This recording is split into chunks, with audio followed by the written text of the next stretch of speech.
என்ன அமைதியா இருக்கீங்க? அப்பா தானே எனக்கு மீனாவை கல்யாணம் பண்ணி வச்சாரு. அப்பா பண்ணதா அப்படியே நீங்க பண்ணதா சொல்லிட்டீங்க.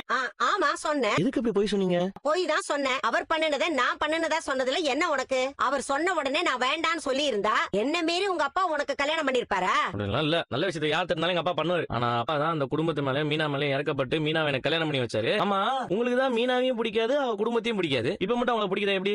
இத பாரு, இப்ப மட்டும் இல்ல, எப்பவுமே எனக்கு அந்த குடும்பத்தை பிடிக்காது. அதுவே ஒண்ணு இல்லாத குடும்பம். உன் பொண்டாட்டி குடும்பத்தை பெருமையா பேசுறதுக்கு என்ன இருக்கு? ஏய், இவங்கிட்ட ஏதாவது கோல் முட்டி விட்டியா? அவன் வந்து என்ன கேள்வி கேக்குறான்? இல்லத்த, நான் எதுக்கு அவர்கிட்ட உங்களை பத்தி தப்பா சொல்ல போறேன்? சும்மா நடிக்காத. சூப்பர் மீனா, நான் நினைச்ச மாதிரி அம்மா உன்னை நல்லா திட்டினாங்க. நமக்கு தேவையான விஷயம் எல்லாம் வெளில வந்துருச்சுல. வழக்கமா திட்டதை விட இன்னைக்கு உன் அம்மா அதிகமாவே திட்டாங்க. அம்மாக்கு நேரம் சரியில்லை போல இருக்குது. வீடியோவும் சூப்பரா வந்திருக்குது. சரி, இந்த வீடியோ எல்லாம் வச்சு என்ன பண்ண போறீங்க? இதை மட்டும் பார்த்தா இன்னும் சில விஷயங்கள்லாம் எடுக்கணும். என்னங்க பண்ண போறீங்க? சொல்றேன், அது வீட்டுல இல்ல, வெளியில. உனக்கு மட்டும் எப்படி அப்படி டிசைன் டிசைனா பிரச்சனை வருது? அந்த 2 பேர் கையில மாட்டின அலாவுதீன் அற்புத விளக்கு மாதிரி ஆயிட்ட நீ. அப்படியே உன்னை தேய்ச்சு தேய்ச்சு மொத்தத்தையும் கறந்துட போறாங்க. அதான் ப்ரோ எனக்கு பயமாவே இருக்கு. நீங்க ஏதாவது ஐடியா கொடுங்க ப்ரோ. திரும்ப உன் தம்பி கிட்ட சொல்ல வேண்டியதானே? அவன் இந்த மாதிரி விஷயத்தெல்லாம் நல்லா டீல் பண்ணுவானே. அவன் வேணும்னே என்ன திட்டி வெறுப்பேத்தி அவமானப்படுத்துவான். நீங்களே ஏதாவது ஒரு ஐடியா சொல்லுங்க. ஏன்னா அம்மாவோட நடிப்புக்கு எண்டு கார்டு போனோம்னா இதெல்லாம் தேவைதான். இங்க அத்தை வராங்க. பேசு, நான் போறேன். நீ வீடு. ஆமா, பசிக்குதுமா, ஏதாவது தர்மம் போடுங்கம்மா.